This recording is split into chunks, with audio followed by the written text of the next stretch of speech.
summary of some of the latest developments in Gaza, the West Bank, and Lebanon. Israel's campaigns of systematic slaughter, destruction, and starvation in North Gaza is now in its 7th week, while airstrikes and massacres continue across all areas of the Gaza Strip. This video footage, filmed on Monday by Philippa Greer, a top legal official at the UN Agency for Palestine Refugees, shows some of the extent of Israel's genocide and carnage in North Gaza. Greer states, quote, "Carts left behind loaded with belongings against the wreckage. The items that carry memories are long under the rubble.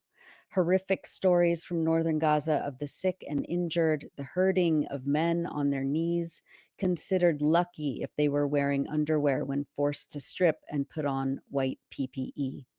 Their fate cut off from the world, little boys walking down through the checkpoint south with their hands up, marching forward. A woman sitting alone, defeated with her possessions, submitting to the exhaustion. People forced away from bombardment and siege, arriving to more bombardment and siege. Another chapter of their painful journey begins, forced to flee towards civilians who are running away from naval gunfire. A little boy telling us that someone has been killed on the sand, forced toward no safety, no shelter, to hungry people running down sandy roads with empty pots, to the slow violence exposed through the stories of miscarriages and malnourished amputees unable to heal on bread alone. A series of airstrikes over the last week in Beit Lahia in North Gaza has killed hundreds of Palestinians as Israel bombed entire residential blocks and leveled multi-story apartment buildings. The Gaza government media office stated on November 17th that at least 4 separate massacres were carried out by Israeli soldiers, killing more than 70 Palestinians from 6 families in Beit Lahia. On Monday, November 18th, Israelis raided a house near the 𝐓𝐡𝐞 𝐄𝐥𝐞𝐿 hospital in the city, killing at least 17 people. The hospital, which has been under relentless Israeli attacks since early October, was bombed again on Tuesday. The Palestinian Health Ministry in Gaza stated that Israeli forces specifically targeted the hospital administration offices, quote, directly and without any reason, as the occupation opened heavy fire toward the hospital director's office, and the occupation also targeted the families of the medical staff at 𝐓𝐡𝐞 𝐄𝐥𝐞𝐿 hospital. 2 doctors in the hospital received their families completely exterminated. The occupation killed their wives and children in a crime that shames humanity. That attack on 𝐓𝐡𝐞 𝐄𝐥𝐿 hospital followed the targeting and destruction of the Al-Najjar hospital in Rafah in the southern Gaza Strip, the health ministry added. Israeli forces reportedly sent in, quote, robots carrying tons of explosives and destroyed the only government hospital in the Rafah governorate. Quote, this hospital provided health and medical services to 300,000 people and provided health services during the genocide to 1.5 million displaced people and citizens before the invasion of Rafah. Also in Rafah this week, Israeli forces destroyed and set fire to the Badr Mosque. According to the Gaza government media office, 815 mosques have been completely destroyed by the Israelis. 151 mosques have been heavily damaged, and 3 churches have been destroyed. In central Gaza, Israel bombed residential buildings in Nuseirat and Burej refugee camps this week, bombing homes and killing dozens of people. In Gaza City, Israel bombed homes and schools that had been used as shelters for displaced families. 2 separate attacks on Gaza City schools took place this past week. Journalist Hossam Shabat documented the aftermath of an Israeli attack on the Salahuddin school, which incinerated people's belongings. Shabat also documented the attacks on the Abu Asi school a few days later, saying that, quote, no day passes without a massacre or an attack. In this area, we saw severed heads and bodies torn apart, their remains unidentifiable. Early this morning, Hossam Shabat was wounded in an Israeli airstrike in northern Gaza. He posted on Twitter or X, quote, after receiving news of a nearby bombing, I drove my car to offer assistance. When I arrived at the house full of terrified people, I heard their desperate screams from the second floor asking for help. The moment I entered, the house was bombed again, and the remains of the wounded were scattered around me. The rubble fell on me and my colleagues. One of the civil defense crews was killed, and while my colleague, photographer Mohammed Muhanna, and I were injured, many others did not survive. Just a few hours ago, Hossam Shabat stated that after a difficult night, he put his press vest back on again and returned to work. He said, quote, "We cannot sit back and relax while our people are being annihilated. In recent days, this shield has become like my shirt that I cannot take off." Euromed Human Rights Monitor issued a collection of eyewitness testimonies of field executions by the Israeli army in North Gaza. The group's field team documented the killing of a 58-year-old man and his 21-year-old son, shot inside their home in Beit Lahia in front of their family last week. A resident of Beit Lahia gave the following eyewitness testimony. On Wednesday, November 13th, quote, "Israeli occupation forces began advancing into the area where we were sheltering. We stayed trapped in the house, and less than 2 hours later, the forces blew open the door and stormed the building. I stayed upstairs with my family while my sister, Haifa, her husband, Khaled, and their children remained on the ground floor. We heard gunfire, but were too afraid to look and stayed huddled together in a single room upstairs. Within minutes, the soldiers entered and ordered us to evacuate quickly toward the eastern area near Beit Lahia Stadium and Abu Tamam School." The eyewitness continued, "When we descended to the ground floor, I found my brother-in-law Khaled laying dead with 2 gunshots to his abdomen, blood streaming from him. His eldest son, Ibrahim, had been shot in the head. I stood in shock for moments before a soldier threatened me to move or be shot. We were about 26 people in total. My sister Haifa was collapsed over her husband and son, begging to say goodbye to them, but the 12 soldiers present refused. We tried to pull her away as she kept saying they executed them in front of me. We rushed out of the house as a quadcopter drone hovered above us, with approximately 15 soldiers stationed around the house. My sister kept repeating, they executed them in front of me. On our way out, my sister recounted that as soon as the soldiers blew open the door and stormed in, they immediately shot her husband and son while they stood at the side of the room. They killed them without moving a muscle. The wife of the victim said, quote, "They ordered us to leave quickly. I tried to pull my husband and son, but they refused to let anyone near them, threatening us with guns to leave. This happened in front of the small children, 4 boys and 4 girls, who witnessed their father and brother executed before their eyes." Meanwhile, Euromed Human Rights Monitor reported that Israel has once again carried out a flower massacre in Gaza City. On November 13th, Israeli forces killed dozens of Palestinians who gathered to collect humanitarian aid northwest of Gaza City after approximately 50 days of Israel's complete prevention of all food, water, and medical aid to northern Gaza areas. Initial reports indicate that there were around 200 people gathered in the area at the time of the attack, 70 of whom were killed and injured. According to Euromed, quote, "Israeli army forces opened fire on dozens of Palestinian civilians waiting for aid trucks on the Sea Road northwest of Gaza City on November 13th at about 10 a.m. The Israeli forces killed and injured dozens of them when they attempted to seek refuge inside a nearby house and then bombed the building, destroying it. Many more individuals are now missing and presumably trapped beneath the debris. According to an eyewitness, the Israeli army targeted a group of civilians who had been enduring weeks of famine as a result of the occupation army blocking the entry of food and aid supplies into Gaza City and North Gaza.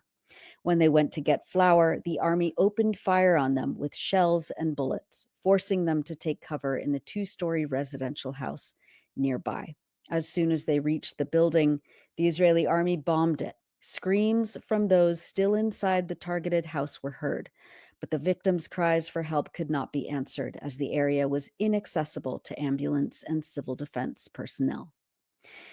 The United Nations reported on Monday that because of, quote, "critical shortages of flour, all 8 UN-supported bakeries in Deir el-Balah and Khan Yunis have been operating at diminished capacity for weeks. 4 bakeries in central Gaza have already shut down. The remaining four will be forced to close within days without additional supplies. In related news, Gaza's Interior Ministry launched an operation to intervene against organized gangs inside Gaza who have been stealing food and looting humanitarian aid trucks. These gangs, who are longtime political rivals of the Hamas political party and its leadership, collaborate with and are protected by the Israeli army, which effectively allows and encourages the aid to be looted. On Monday, Gaza police this week killed at least 20 members of one of these gangs, 2 days after approximately 100 aid trucks were hijacked and looted after crossing into South Gaza. According to Drop Site News, quote, the trickle of goods that are allowed in are being increasingly targeted by armed criminal groups who either force truck convoys to pay exorbitant extortion fees or simply rob the aid.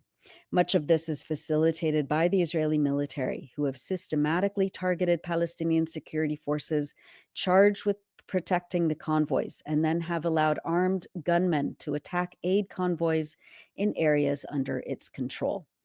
Bassem Naim, a senior member of the Gaza government's political bureau, said, quote, these are groups of men from specific clans or families, mostly criminals who formed gangs to steal the humanitarian aid, either by taking armed control of trucks or imposing a fee, thousands of dollars for each truck. The stolen goods were sold again on the black market at very high prices. Usually the gangs operate meters away from the Israeli army, carrying different types of weapons and have all the communication equipment. Over the last 13 months of this genocide, Israel has routinely hunted, targeted, and killed members of the Gaza police and security forces who were providing protection for and coordinating the movements of the aid trucks to distribution warehouses. The Washington Post obtained an internal UN memo that stated that the gangs, quote, may be benefiting from a passive, if not active, benevolence or protection from the Israeli army. One gang leader, the memo said, established a military-like compound in an area restricted, controlled, and patrolled by the IDF. John will have a little bit more on this story later on in the broadcast. A journalist was killed in North Gaza this week. According to the Palestinian Wafa news agency, Mohammed Saleh al-Sharif was targeted and shot by an Israeli quadcopter drone in Jabalia refugee camp on November 16th. Wafa's sources reported that, quote, al-Sharif, who had recently been forced to evacuate his home in Tal al-Zatar area east of East Jabalia due to the ongoing Israeli bombardment, had sought refuge with a relative in nearby Beit Lahia. A few days later, al-Sharif and his cousin returned to their home to assess the damage, but as they approached, an Israeli drone targeted them. His cousin was killed instantly, and al-Sharif was left wounded, bleeding for more than 2 hours before succumbing to his injuries. Wafa noted that Israeli forces have prevented civil defense teams and ambulance services from operating in North Gaza for nearly 30 days. The family of Fadi al-Wahidi, a cameraman for Al Jazeera who was shot in the neck by an Israeli soldier in early October, has announced that they have begun a hunger strike to demand that Fadi be granted a permit for him to travel for critical medical treatment. Fadi has been in a coma for more than a month. Fadi's mother, who is reportedly struggling with cancer, is also joining the hunger strike. Nearly 190 journalists have been killed by Israel in Gaza since October 2023. We've published many features on the Electronic Intifada in the last week, but we wanted to highlight excerpts of this one by Raja Salah about siblings Najah and Luai, both farmers from Beit Lahia, who have established small but abundant plots of land after being forcibly displaced by Israel 4 times since October 2023. Raja writes, quote, before Israel's genocidal aggression started, the siblings farmed 55,000 square meters of land, divided mostly into a commercial strawberry operation and cucumbers, but which also produced potatoes, onions, and leafy vegetables. The love for greenery is ingrained in the siblings' blood, Luai said, as it is for many other residents of Beit Lahia. So it was an easy decision for Najah and Luai to begin to cultivate the land around their shelter, despite the many challenges and the relentless Israeli attacks that have claimed the lives of others who tried the same. Using seeds they'd brought with them from their own land, Najah and Luai planted radishes, wild garlic, Swiss chard, molokhia, beans, tomatoes, basil, mint, and thyme. Najah likes to recite a prayer whenever she lays down a seed, she said, asking God to feed us and the birds. Here I am today, eating and feeding those around me from my plants because the markets are empty due to the closure of the crossings, Najah said. They are fully aware of the destruction that has been wrought across Gaza, and that has been wrought on their own land in Beit Lahia, where they know from the few neighbors who have clung to life there that their land has been razed. But Najah said they refuse to abandon their connection to the land. When I sit in front of my plants, I feel a renewal of the spirit. I teach my children that life continues despite all the challenges we face. That's from Cultivating Hope in a Sea of Desolation by Raja Salah on electronicintifada.net.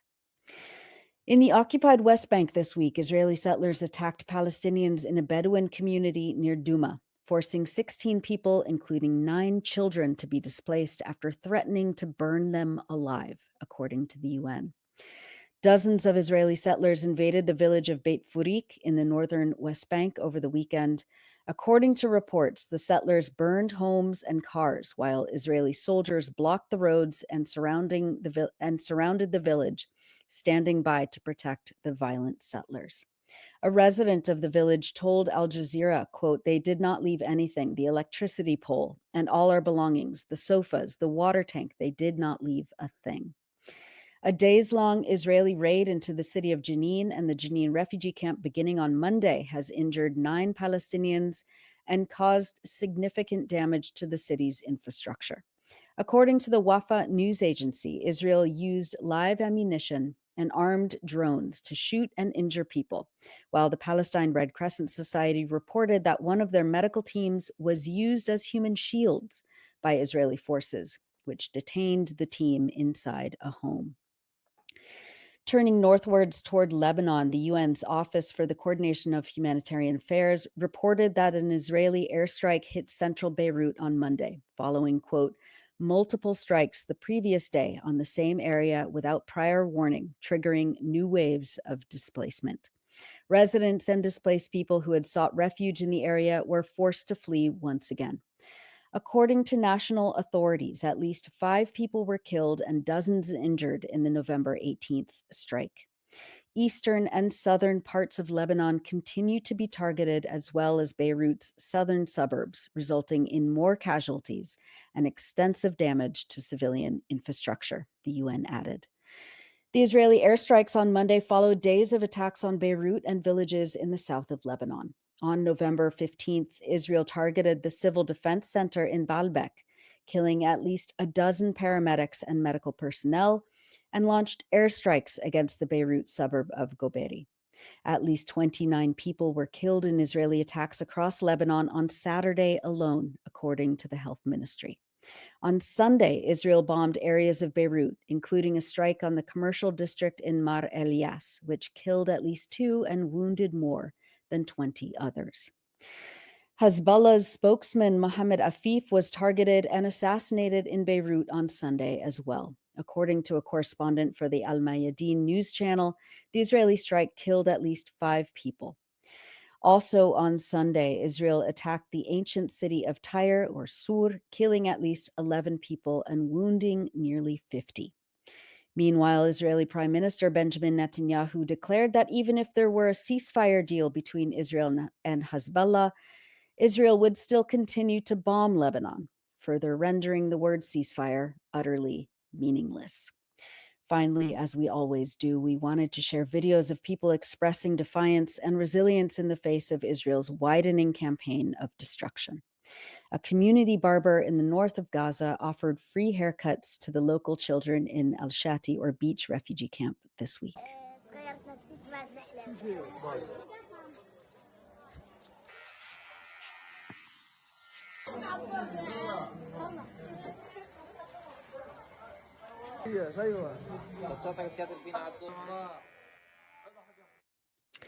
And young musicians in Gaza who name themselves the Freedom Band played a classic Palestinian song together.